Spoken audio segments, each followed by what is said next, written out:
Guys अभी इस समय हम लोग जंगल के गेट पे नहीं, लेकिन अभी हम लोग खड़े हैं शिल्पग्राम में। आपको पिछले व्लॉग में मैंने दिखाया था, वहाँ से बैठ के शुरुआत करी थी और ये आपको मैं दिखाना चाहूँगा। ये शिल्पग्राम है जहाँ से सब बुकिंग्स होती हैं और यहीं से पर्ची निकलती है और यहीं से जीप की पर्ची निकलती है। अभी हम लोग जल्दी आ गए क्योंकि एक्चुअली हम लोग को यहाँ से थोड़ा सा इन्फॉर्मेशन चाहिए थी कि रात को कहाँ मूवमेंट हुआ है, कहाँ नहीं हुआ है, क्योंकि तभी हम लोग अपनी जोन डिसाइड करेंगे जो आपको मैंने बताया था। तो जोन अभी भी हम लोग नहीं डिसाइड कर पा रहे हैं, 3 या 4। तो आप कमेंट बॉक्स में ज़रूर लिखिए कि कौन सी जोन आप देखना चाहते हैं। कोशिश अभी ये करेंगे कि क्या इन्फॉर्मेशन अंदर से मिलती है उसके ऊपर हम लोग डिसाइड करेंगे कि जोन 3 में जाएंगे और 4। और ये आप देख सकते हैं गार्ड्स लोग जो रात में यहाँ रहते हैं। आप सुबह अगर आते हैं तो कोई ज़रूरी नहीं है कि आपको कुछ खाने का लाना है। यहाँ पर आप देखेंगे कुछ दुकानें हैं जो कि खाने पीने की हैं, तो वो बेसिक चीज़ें आपको मिल जाएंगी। ये ध्यान रखिए कि शिल्पग्राम टाइम पे पहुँचिए ताकि आपका काम जल्दी हो मॉर्निंग में, क्योंकि मॉर्निंग में काफ़ी क्राउड रहता है। आपको मैं पीछे दिखाऊंगा, इस समय ये पार्किंग एरिया पूरा खाली है। तो आप टाइम कोशिश करिए 6:30 तक शिल्पग्राम मॉर्निंग सफारी अगर हो तो आप यहाँ पर आइए, अपनी जीप की पर्ची कटवाइए और यहाँ से गेट की तरफ जाइए। तो अब हम अपनी जोन, जो कि जोन नंबर 4 है, उसमें आ गए हैं। सुबह का मौसम है और काफ़ी ठंड है। आप ध्यान दें, जब भी सर्दियों में आप यहाँ जंगल सफारी करने आए तो अच्छे से गर्म कपड़े लेके आए। आज हम लोग ने जोन 4 में 2 जगह जाने का डिसीज़न लिया है, एक मलिक तालाब और बेरदा गांव। ये जोन रणथंभौर का सबसे बड़ा जोन माना जाता है। हम जैसे ही आगे बढ़े तो हमें कुछ चीतल दिखाई पड़े। ये नज़ारा अद्भुत था, ठंडी ठंडी ओस कोहरे में ये चीतल दिखाई दिए। तो गाइस अभी देखा हम लोग जंगल के अंदर घुसे थे तो काफ़ी कोहरा है और अभी तो कोई मूवमेंट नहीं है। अभी हम लोग चौकी पे हैं, चौकी पे रुके हैं। अब यहाँ से आगे चलेंगे और कोशिश पूरी रहेगी। ठंड बहुत ज़्यादा है, तो अगर आप लोग सर्दियों में आ रहे हैं तो प्लीज़ रणथंभौर को कम मत समझिएगा। यहाँ की खूबसूरती अलग है, आपको लगेगा कि आप जिम कॉर्बेट में आए हैं। आप नज़ारे देखिए फॉग के। गाइस अभी हम लोग यहाँ खड़े हुए थे और इधर से रोरिंग की आवाज़ आई है और अभी हम लोग ने इधर से रोरिंग की आवाज़ सुनी है तो हम लोग आवाज़ की डायरेक्शन में जा रहे हैं। और ये एरिया जो है, ये टेरिटरी है, बहुत ही डीप कोर जोन है। कम से कम 15 किलोमीटर अंदर आए जंगल के और यहाँ शक्ति के बच्चों की टेरिटरी है। तो देखते हैं बच्चे दिखते हैं कि नहीं। गाइस अभी जहाँ पर हम लोग ने रोर की आवाज़ सुनी थी उसके जस्ट अपोजिट वाली इस पहाड़ी के इधर आए हैं और यहाँ सामने जस्ट सामने कॉल चल रही है लंगूर की और चीतल की।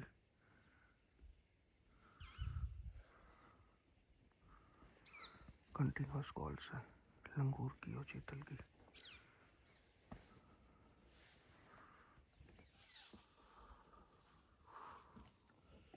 ये देखिए सामने 2 जैकॉल भाग रहे हैं। काफ़ी रेयर स्पीसीज होता है जैकॉल। ये देखिए सामने jungle cat, one of the rarest animal जंगल में दिखने वाला। साल में 2-4 बार ही दिखती है। तो ये पूरा बेरदा गांव का इलाका है। आप देखेंगे ये घर जैसे टूटे हुए हैं लकड़ी के। तो यहाँ की एक कहानी है, पिछले साल 2 लोग रात को यहाँ लकड़ी काटने आए थे और रात काफ़ी हो गई थी तो यहीं रुक गए थे। और ये वही एरिया है जहाँ पर लास्ट ईयर एक टाइगर ने उनमें से एक आदमी को मार के यहीं पर खाया था। तो ये वो बेरदा गांव का इलाका है। तो गाइस यहाँ पर हम लोग अपनी सफारी ख़त्म कर रहे हैं जोन नंबर 4 की। काफ़ी बड़ा जोन है तो लास्ट तक गए, वहाँ पर गोल का भी एक साउंड आया था और 2-3 कॉल मिल रही थी, लेकिन टाइम नहीं था क्योंकि एकदम एंड में थे और वहाँ से गेट तक पहुँचने में 45 मिनट्स लगते हैं और टाइम हो गया था। तो आज तो हम लोग को कुछ नहीं दिखा है जोन नंबर 4 में। बाकी खोज चालू रहेगी और जल्दी से मिलते हैं एक नई जोन और एक नई सफारी में रणथंभौर में। तब तक के लिए जय हिंद।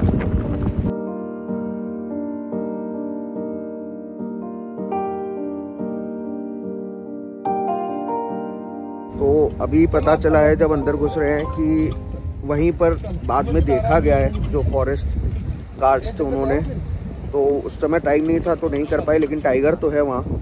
तो हम दोबारा जोन नंबर 4 जा रहे हैं इसी वजह से, और जाके सेम उस स्पॉट पे जाएंगे और सीधे उसी स्पॉट पे लेके चलते हैं। अगर बीच में कुछ दिखता है तो आपको दिखाएंगे, नहीं तो डायरेक्टली उसी स्पॉट पे चलते हैं जहाँ पर सुबह आपको लंगूर की कॉल और चीतल की कॉल दिखाई। तब तक के लिए बने रहिए। तो जैसे कि अब हम सीधे बेरदा गाँव जा रहे हैं, तो रास्ते में ये जोन नंबर 4 में एक मलिक तालाब पड़ता है। यहाँ पर भी काफ़ी साइटिंग की जाती है, और आप सर्दियों में देखेंगे तो यहाँ पर पिंक कलर का हो जाता है पानी। सेम ऐसा जिम कॉर्बेट में फाटो जोन में भी देखने को मिलता है। तो आइए चलते हैं आगे। तो गाइस अब हम लोग उस लोकेशन पे आ गए जहाँ सुबह थे, जहाँ कॉल सुनी थी लंगूर की। तो अभी वहीं देखेंगे आप। तो कई सारी गाड़ियाँ अभी यहाँ लगी हुई हैं, लेकिन अभी बताया कि लास्ट में वो इस तरफ से चट्टान के ऊपर से होता हुआ पीछे की तरफ गया हुआ है। और लेकिन अभी हम लोग यहाँ वेट कर रहे हैं, कुछ 1-2 मिनट रुकेंगे। अगर कोई मूवमेंट दिखता है तो ठीक, नहीं तो जहाँ पीछे की तरफ गया है, पीछे उसके पग मार्क्स भी मिले हैं, तो हम लोग उधर की तरफ चलेंगे। तो गाइस यहाँ पर गाइड भैया और ड्राइवर भैया डिस्कस कर रहे हैं कि आगे जाएंगे और जहाँ पर पग मार्क्स दिखे थे वहाँ पर जाके देखेंगे। तो फिर उनको पूरा कॉन्फिडेंस है कि उस झाड़ी में आकाश में कहीं ना कहीं टाइगर सो रहा है। अबे! तो गाइस यही पंजे, ये देखिए, एक ये इस डायरेक्शन में गया हुआ है, नीचे भी है। तो बस इसी को अब ट्रेस करेंगे क्योंकि टाइम तो नहीं बचा है। और यहीं कहीं है टाइगर, और यहीं कहीं सो रहा है वो। गाइस ये टाइगर, फाइनली टाइगर को हमने ट्रेस कर लिया है। और बस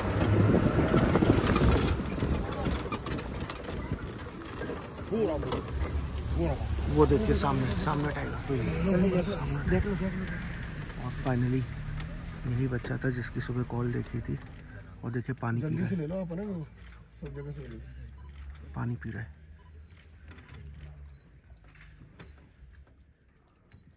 आ रहा है ना सूरज भाई? तो दोस्तों, जैसा कि आपसे वादा किया था, आज हम लोगों ने इस टाइग्रेस को स्पॉट किया। काफ़ी मेहनत लगी, आज पूरा दिन लगा, क्योंकि सुबह यही टाइगर था जो कि रोर और कॉल जिसके लिए हो रही थी। लेकिन टाइम न बचने के कारण हम लोग को जंगल से बाहर निकलना पड़ा। मैं आपको बताना चाहूँ, ये जो सामने आप टाइग्रेस देख रहे हैं, ये 2 साल का बच्चा है और शक्ति करके टाइग्रेस का बच्चा है। लाइफ में ये पहला एक्सपीरियंस है जब मैंने टाइगर को इतने पास से पानी पीते हुए देखा। पानी में बैठे हुए तो बहुत बार देखा, लेकिन सामने से पानी पीते हुए ये मेरा पहला एक्सपीरियंस था। अब ये टाइगर कई सारी गाड़ी देख के ऊपर की तरफ जा रहा है, क्योंकि अभी ये बच्चा है और इसको अभी गाड़ियों की इतनी आदत नहीं है। तो गाइस, आप बताइए हम लोग की मेहनत आपको कैसी लगी, और ये वीडियो अच्छा लगा हो तो प्लीज़ लाइक और सब्सक्राइब करिए।